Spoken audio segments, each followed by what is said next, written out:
At 0745 on the morning of June 1st, 1940, Squadron leader Douglas Bader pushed his Hawker Hurricane to 3,000 feet above the French coast near Dunkirk when a Messerschmitt Bf 109 appeared directly ahead, flying the same direction at nearly identical speed. Bader was 29 years old.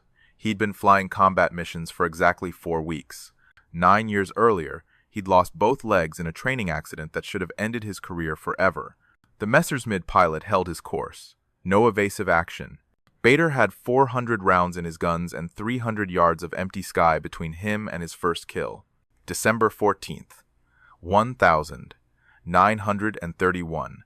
Woodley Airfield, near Reading. Bader had been 21. Entered the roll at 200 feet. The left wing tip touched grass. The Bulldog cart wheeled, exploded on impact. His right leg was amputated that day at Royal Berkshire Hospital. The surgeon was J. Leonard Joyce. He told Bader's family the young pilot would likely die from shock and blood loss. 3 days later, infection set in. They amputated the left leg, one above the knee, one below. Bader's logbook entry was brief. Crashed, slow rolling near ground. Bad show. The RAF Medical Board reviewed his case in March 32. Their decision was final. No pilot with prosthetic legs could meet flight standards. Bader was retired with full disability pension. For 8 years, Bader worked at Shell Oil Company. He learned to walk on aluminum and leather prosthetics, learned to drive a modified car, played golf with a handicap in single digits. But he never stopped thinking about flying. When Germany invaded Poland in September 39, Bader called every RAF contact he had, every commander who remembered him from Cranwell from 23 Squadron. He demanded reinstatement. The Air Ministry said no, then said maybe, then agreed to a medical flight test. November 1939, Central Flying School. The examiners expected Bader to fail basic maneuvers. He flew aerobatics, loops, rolls, spins, recovery procedures. The chief examiner marked him exceptional. The RAF had no regulations for prosthetic leg pilots because nobody had tried before. If the medical board cleared him, he could fly. They cleared him in February 1940. Bader's first posting was No. 19 Squadron at Duxford, Spitfires.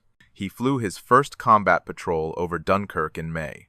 On June 1st, he spotted the Messerschmitt at 3,000 feet, close to 300 yards, fired, missed high. The German continued straight ahead. No reaction. Bader corrected aim, fired again. Tracers walked across the 109's fuselage. The canopy shattered. The Messers rolled left and dropped toward the channel. First confirmed kill. 2 weeks later, Bader was posted to No. 242 Squadron as acting squadron leader. 242 was predominantly Canadian pilots. They'd been mauled in France, lost friends, lost aircraft, returned to Britain demoralized and angry. Their equipment was inadequate. No spare parts, no tools. Bader sent a message to Group Headquarters. 242 Squadron operational as regards pilots, but non-operational, repeat, non-operational as regards equipment. He refused combat status until the supply problems were fixed. The parts arrived within 48 hours. By July 1940, 242 Squadron was combat ready. The Battle of Britain had begun. German bombers crossed the channel daily. Messer's fighters escorted them. On July 11th, Bader intercepted a Dorn 17 bomber off Norfolk, fired 2 bursts. The Dorn disappeared into clouds, trailing smoke. On August 30th, Bader led 12 Hurricanes against 100 German aircraft over Essex. His squadron claims 12 enemy aircraft destroyed. Lost nobody. Bader's artificial legs created an unexpected advantage. Other pilots blacked out during high G turns when blood drained from their heads. Bader's aluminum legs couldn't pull blood. He stayed conscious longer, turned harder. By August 1941, he'd claimed 21 confirmed kills, 5th highest score in fighter command. He was winging commander at RAF Tangmere, leading 3 squadrons, flying offensive sweeps over France. The Germans knew his call sign. They'd studied his tactics. And on August 9th, 1941, 30,000 feet above Luft, they were ready for him. August 9th, 1941, 0900 hours. RAF Tangmere. Wing Commander Bader climbed into Spitfire, Mark V, a serial number W3185, coded DB. His ground crew had already checked the aircraft. 8 machine guns loaded, fuel tanks full, oxygen system functional. Bader strapped in, connected his oxygen mask, started the Merlin engine. 3 squadrons were taking off that morning, 48 Spitfires total. Their mission was a fighter sweep over northern France. The tactical purpose was simple: cross the channel, climb to 30,000 feet. RAF fighters appeared over France. German radar detected them. Messer's Squadron scrambled. Combat lasted 15 minutes. Both sides claimed victories. Both sides lost aircraft. The Tangmere wing crossed the French coast at 10:15. Visibility was perfect, no clouds. Bader scanned the sky continuously. Above, below, behind. The Messerschmitts would come from the sun. They always did. At 30,000 feet over Lucht, he spotted them.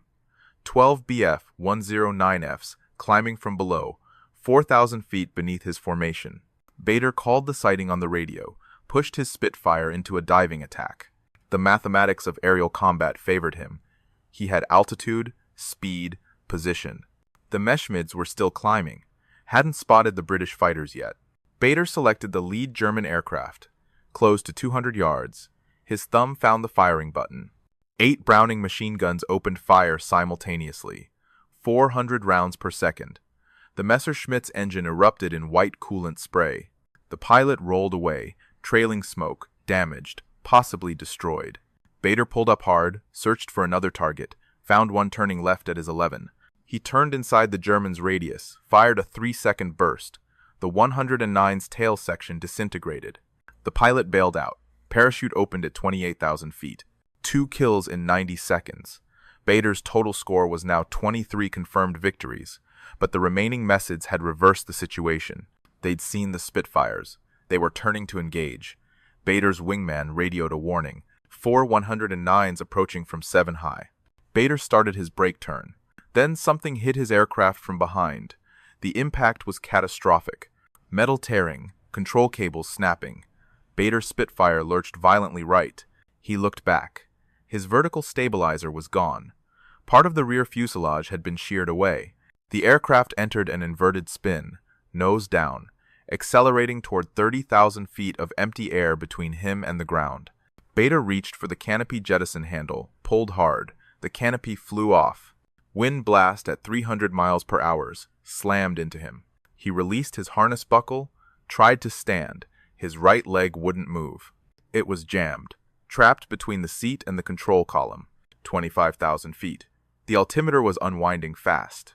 20,000. Bader pulled on his trapped leg with both hands. The prosthetic didn't budge. 15,000 feet. He calculated his remaining time. Maybe 30 seconds before impact. Maybe less. Bader made his decision. He unbuckled the upper leather strap holding his right prosthetic to his thigh, left the artificial leg jammed in the cockpit, pushed himself upward using arm strength alone. The 300 miles per hour's wind started dragging him out, but the lower strap was still attached. He was halfway out of the cockpit, halfway trapped. Bader grabbed his parachute ripcord, pulled. The canopy deployed instantly. The remaining leather strap on his prosthetic leg snapped under the load. Bader separated from his disintegrating Spitfire. He looked down. His left leg dangled normally below him. His right leg ended at the knee. The prosthetic was still jammed inside Spitfire W 3185, falling separately. 4 miles south of Lucht, his aircraft impacted the ground 12 seconds later. The explosion sent black smoke 200 feet into the air. Bader watched it burn while descending under his parachute. He had one prosthetic leg, no weapon, no escape kit, and he was landing in occupied France, where German soldiers were already running toward his descent point. Bader hit the ground at 11:05. His head struck earth. Everything went black. When he opened his eyes, 2 German soldiers were standing over him. One was unbuckling his parachute harness. The other was staring at Bader's right leg. At the place where his right leg should have been, the soldier said something in German, pointed at the missing leg. A Luftwaffe vehicle arrived 15 minutes later. 4 soldiers lifted Bader into the back. They drove north towards Street Omer. The hospital was a converted French school building. White walls, red cross painted on the roof. German medical staff worked inside treating wounded Luftwaffe aircrew. Bader was the only British patient that day. The examining doctor was a Luftwaffe Oberarzt captain rank. He checked Bader for injuries. Then the doctor noticed Bader's left leg, the prosthetic. He stopped, called for an interpreter, asked questions. Bader explained through the interpreter. Both legs lost. December 31 Bristol Bulldog crash. The Oberarzt didn't believe him initially. No Air Force would allow a double amputee to fly fighters, but Bader's service record was in his uniform pocket. The doctor read it. Wing Commander, Distinguished Service Order, Distinguished Flying Cross, bar to both medals, Commander of Tangmere Wing, 23 confirmed victories. The doctor realized he was treating one of Britain's top fighter aces. He left the room. Returned 30 minutes later with his commanding officer, Oberleutnant Adolf Galland entered the hospital room at 1300 hours. He was 30 years old. Gruppen Commander of Jagdisch 26, 94. Confirmed kills. Galland had heard Bader's name before. British intelligence reports mentioned the aggressive wing commander at Tangmere, the one who led large fighter formations over France, but nobody in German intelligence knew about the prosthetic legs. Galland looked at Bader's artificial leg, then at the empty space where his right leg ended. He spoke enough English to communicate directly. Asked about the crash, about the missing prosthetic. Bader explained. Right leg trapped in the cockpit. Had to leave it behind. Parachute deployment snapped the strap. Galland nodded. Said he understood, then asked what Bader needed. Medical care, food, water, a replacement leg. Bader said he needed the replacement leg to walk. Galland said he would arrange something. Asked how to contact the RAF, what message to send. Galland said he would speak to higher command. He left the room. That night, Galland contacted Luftwaffe headquarters at Lee, explained the situation, requested permission to offer safe passage for a British aircraft to drop medical supplies to a captured wing commander. The request went up the chain, reached General Major Theo Oltermp, then General Field Marshal Hugo Sparrow. Finally, it reached Reichsmarschall Hermann Göring in Berlin. Göring himself had been a fighter pilot in the First World War. He understood the bond between airmen, even enemy airmen. He approved the request on August 10th. On August 11th, Galland sent a message through Red Cross channels addressed to RAF Fighter Command, stated that Wing Commander Bader was alive in German custody, required a replacement prosthetic leg. The Luftwaffe would guarantee safe passage for one British aircraft to drop the leg by parachute over Street-Omé. No anti-aircraft fire, no fighter interception. The message included coordinates specified a 4-hour window on August 19th. The message reached Air Vice Marshal Trafford Leigh-Mallory at No. 11 Group Headquarters on August 12th. Leigh-Mallory knew Bader personally, had worked with him throughout the Battle of Britain. The request was unprecedented, an enemy offering safe passage during wartime, but it was also an opportunity. The RAF had been planning a major bombing raid on Gaznet Power Station near Bethune for mid-August. Street-Omé was 20 miles from Bethune. The bombers would be in the area anyway. Leigh-Mallory approved a plan. 6 Bristol Blenheim bombers would fly the mission, part of Circus 81, large fighter escort. The bombers would drop Bader's replacement leg over Street-Omé, then continue to their primary target at Bethune. The Germans were offering safe passage for the leg drop. They weren't offering safe passage for the rest of the mission, and Leigh-Mallory had no intention of wasting the opportunity to strike a strategic target just because the Luftwaffe was being chivalrous about one captured pilot. August 19th, 1941, 0800 hours RAF Wadisham. 6 Bristol Blenheim bombers taxi to the runway. Each aircraft carried a full bomb load for Gaznet Power Station, but Blenheim R3843 coded WVF carried something extra, a wooden crate. Inside was a right prosthetic leg, plus leather straps, bandages, socks, tobacco, chocolate. A note attached to the crate read to the German flight commander of the Luftwaffe at Street-Omé. Please deliver to Wing Commander Bader, RAF prisoner of war. Flight Sergeant Jack Nicholson piloted WVF. He was 23 from Toronto. He'd been briefed on the unusual mission parameters. Fly to Street-Omé, drop the crate by parachute. The Luftwaffe had guaranteed safe passage. No flak, no fighters. After the drop, proceed to primary target, Bethune Power Station, 20 miles southeast. The Blenheims crossed the English coast at 8:45. Fighter escort joined them. 48 Spitfires, 12 Hurricanes. German radar tracked them from Kalala. Luftwaffe headquarters at Le monitored the incoming raid. Galland had briefed his fighters, "Do not engage until after the leg drop. After that, standard combat procedures apply." At Street Omer Hospital, Bader had been moved to a room with a window facing the airfield. German guards told him to watch. The RAF was coming. Bader didn't believe them at first, thought it was propaganda. But at 9:30, he heard aircraft engines. Multiple aircraft. He looked out the window, 6 Blenheim bombers in formation, fighter escorts circling above. Nicholson brought WV-F over Street Omer Airfield at 3,000 feet. He opened the bomb bay, released the wooden crate. A small parachute deployed. The crate descended slowly, landed on the grass beside the main runway. German ground crew ran to retrieve it. The Benhams reformed, turned southeast toward Bethune. The Lawn watched from his airfield command post. The leg had been delivered. The safe passage agreement was complete. He picked up his radio, ordered his fighters to take off, engage the bombers. The agreement covered St. Omer only, not Bethune. Messrs 109s from 3 squadrons scrambled, climbed to intercept altitude. The RAF fighter escort saw them coming. Combat started at 15,000 feet over Bethune. The bombers reached Gaussen Power Station at 1,000 hours. Weather had deteriorated. Cloud cover obscured the target. The Blenheims couldn't bomb accurately. They dropped their loads anyway. Most missed. The power station suffered minor damage. 3 Blenheims were damaged by flak. 1 Spitfire was shot down. Galland later stated in an interview that the RAF had dropped the leg after bombing his airfield. He was incorrect. The leg drop happened before the bombing run, but the Germans were irritated anyway. At Street Omer Hospital, German orderlies brought the wooden crate to Bader's room, opened it. Inside was a right prosthetic leg, newer model than the one he'd lost, better quality straps.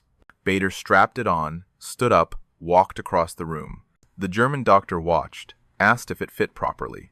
Bader said it was perfect. That same afternoon, Bader sent a message through Red Cross channels. Leg thankfully received. 3 words. The RAF confirmed receipt of his message on August 21st.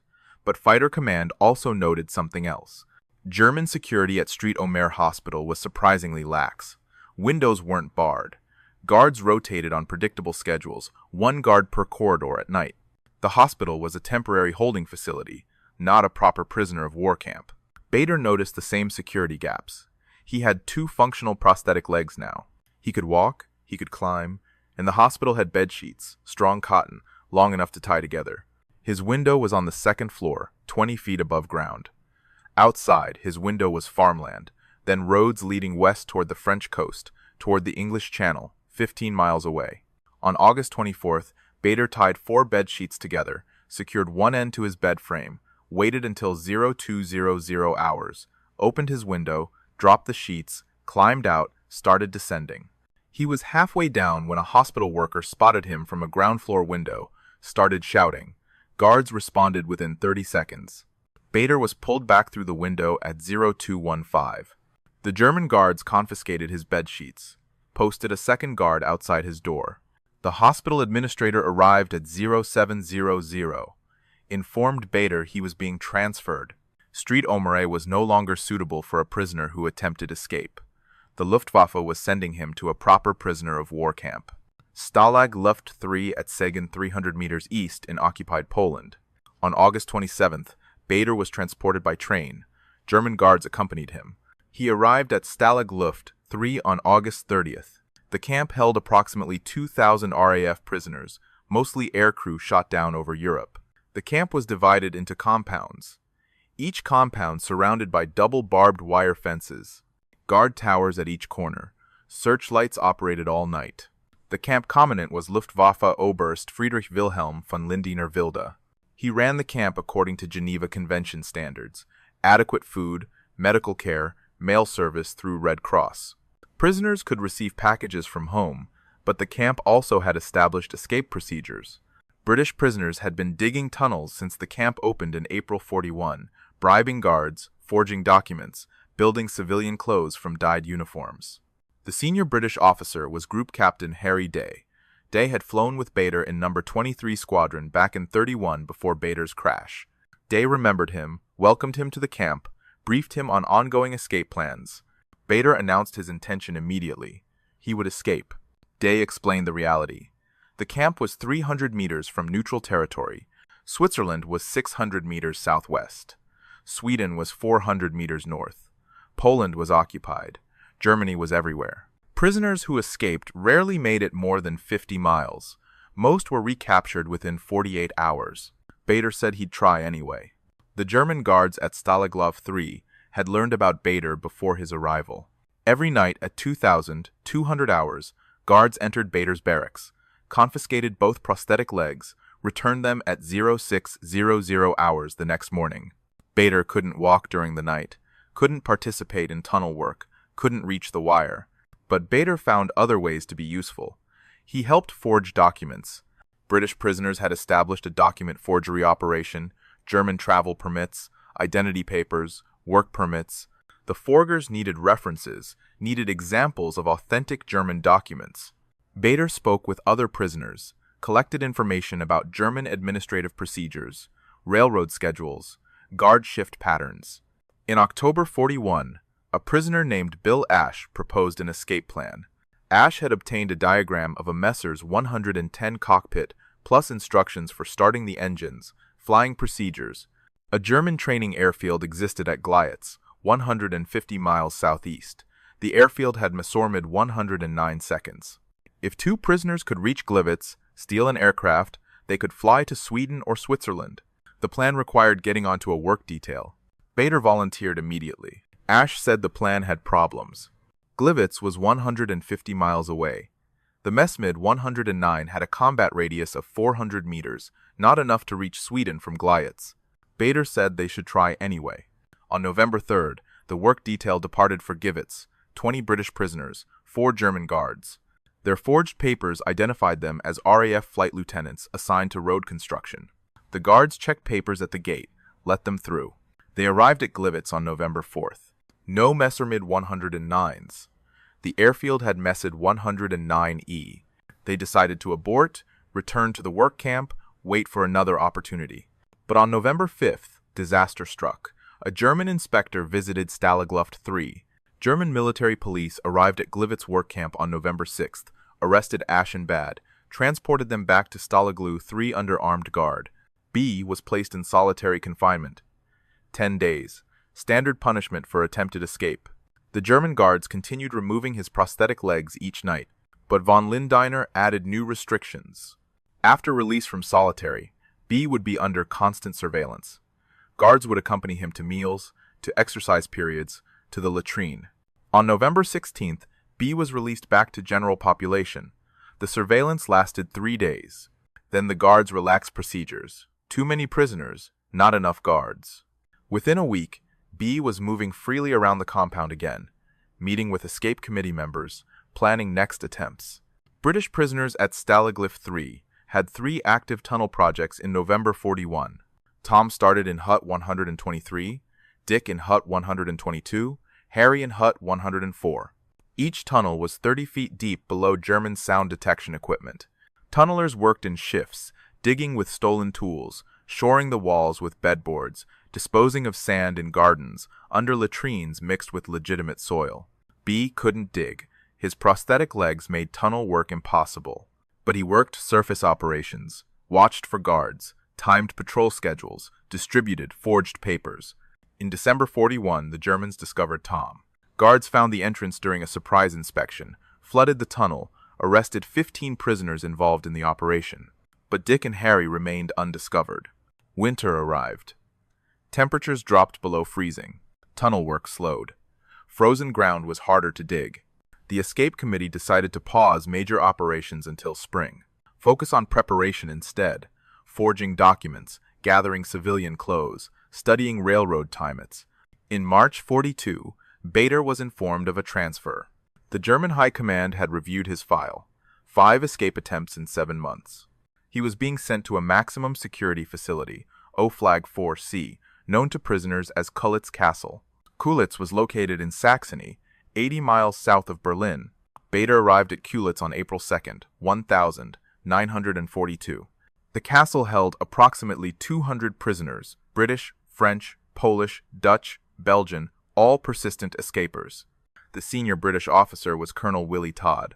Guards patrolled continuously. Roll calls happened 4 times daily. Random searches, random cell inspections. But Colditz prisoners were inventive.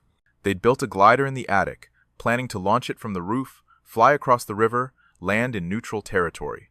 Engineers calculated launch speed, glide ratio, landing distance. Bader met the glider team in May 42, offered his expertise. He'd flown gliders during RAF training in 29, understood aerodynamics, lift coefficients, stall speeds. In June 42, Bader joined a tunnel project starting from the chapel basement, digging toward the outer wall. The tunnel was 20 feet deep, 40 feet long, 8 more feet to reach beyond the wall. But on July 8th, German guards discovered it during a routine inspection, arrested 12 prisoners. The German commandant called a special assembly, announced new security measures. All tunnel entrances would be sealed with concrete. Chapel basement would be closed permanently. Prisoners would face reduced rations for 2 weeks as collective punishment. And Bader specifically would be moved to a more secure cell. Guards would check his cell twice daily. Unexpected times, random intervals. Bader spent the next 3 years at Colditz, made 4 more escape attempts. All were detected before execution. By spring 45, Germany was collapsing. Allied armies pushed from west and east. Soviet forces approached from Poland. American forces from France. On April 16, 1945, American troops from 1st Army reached Colditz. April 16, 1945, 0900 hours, Colditz Castle. German guards abandoned their post throughout the morning.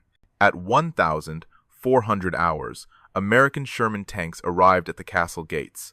The gates opened. 200 prisoners walked out. Bader crossed the castle courtyard at 14:30.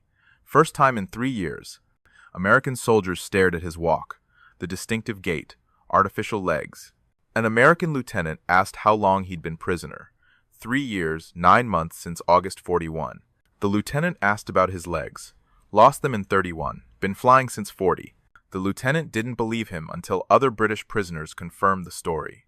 The Americans transported liberated prisoners to processing centers in Western Germany. British liaison officers met him there, verified his identity, arranged transport to England. On April 22nd, Bader landed at RAF North Holt 3 years, 9 months after being shot down. The RAF debriefed him for 2 days, asked about German prison camps, security procedures, guard rotations, tunnel locations. Bader provided detailed information about Stalag Luft 3, about Colditz, about German treatment of prisoners. But they also told him something unexpected. He was famous. While he'd been imprisoned, the British press had published his story. In June 45, the RAF organized a victory flypast over London. Air Vice Marshal Lee Mallory selected Bader to lead the formation. June 15, 1945, 1,500 hours. Bader took off from Duxford in a Spitfire Mark 9. The formation flew south, reached London at 1,600 hours. The war in Europe had ended 5 weeks earlier.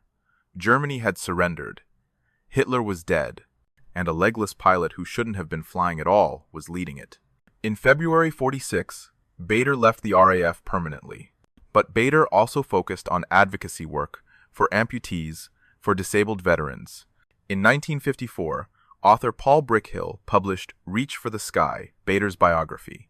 In 1953, Galland traveled to Britain, met Bader in London. The meeting started a friendship that lasted decades.